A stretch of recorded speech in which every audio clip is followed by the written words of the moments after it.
Augustine was a Christian philosopher who lived in the 4th and 5th century AD on the fringes of the rapidly declining Roman Empire in the North African town of Hippo. He served as bishop for 35 years, proving popular and inspirational to his largely uneducated and poor congregation. In his last days, a Germanic tribe known as the Vandals burnt Hippo to the ground, destroyed the legions, made off with the town's young women, but left Augustine's cathedral and library entirely untouched out of respect for the elderly philosopher's achievements. He matters to us non-Christians today because of what he criticized about Rome, its values and its outlook, and because Rome has so many things in common with the modern West, especially the United States. The Romans believed in two things in particular. 1. Earthly happiness. They were, on the whole, an optimistic lot.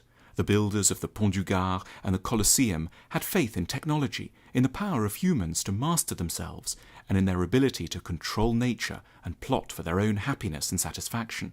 Writers like Cicero and Plutarch had a degree of pride, ambition, and confidence in the future, which, with some revisions, wouldn't be out of place in modern-day Palo Alto or the pages of Wired. The Romans were keen practitioners of what we would nowadays call self-help, training their audiences to greater success and effectiveness. In their eyes, the human animal was something eminently open to being perfected. 2. A just social order. For long periods, the Romans trusted that their society was marked by justice, justitia. People of ambition and intelligence could make it to the top. The army was trusted to be meritocratic.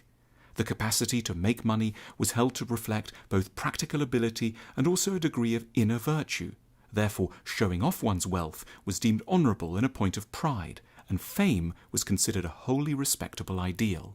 Augustine disagreed furiously with both of these assumptions. In his masterpiece, The City of God, he dissected each of these 2 points, that human life could be perfected and that societies were just, in ways that continue to prove relevant to us today.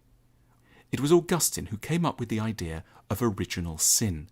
He proposed that all humans, not merely this or that unfortunate example, were crooked because all of us are unwitting heirs to the sins of Adam.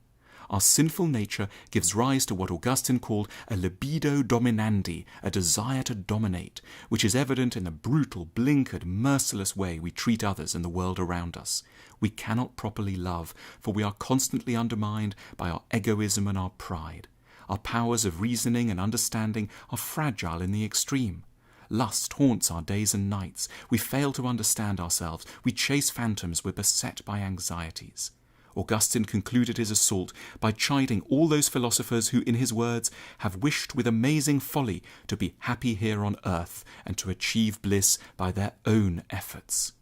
It might sound depressing, but it may turn out to be a curious relief to be told that our lives are awry, not by coincidence, but by definition, simply because we're human, and because nothing human can ever be made entirely straight. We are creatures fated to intuit virtue and love, while never quite being able to secure them for ourselves. Our relationships, careers, and countries are necessarily not as we'd want them to be. It isn't anything specific we have done. The odds are simply stacked against us from the start. Augustinian pessimism takes off some of the pressure we might feel when we slowly come to terms with the imperfect nature of pretty much everything we do and are. We shouldn't rage or feel that we've been persecuted or singled out for undue punishment.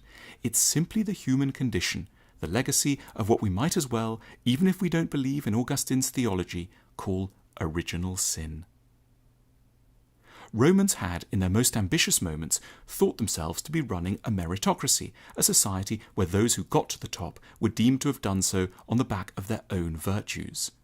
After the Emperor Constantine's conversion to Christianity, the philosopher Eusebius even proposed that earthly power was God's instrument for establishing Christianity on earth, so that the powerful in Rome were now not just privileged, but also blessed and righteous in God's eyes.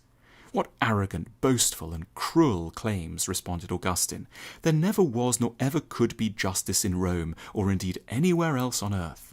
God didn't give good people wealth and power, and nor did he necessarily condemn those who lacked them.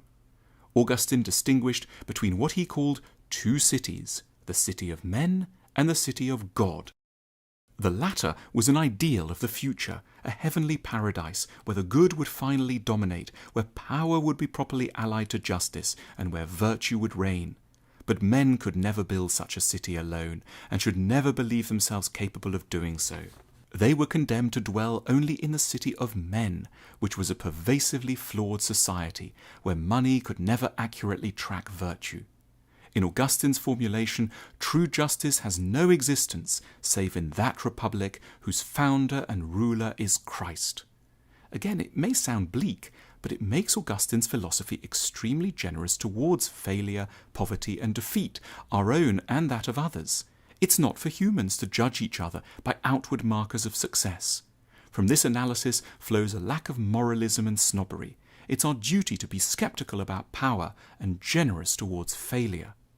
We don't need to be Christians to be comforted by both these points. They are the religion's universal gifts to political philosophy and human psychology. They stand as permanent reminders of some of the dangers and cruelties of believing that life can be made perfect, or that poverty and obscurity are reliable indicators of vice in a city of men.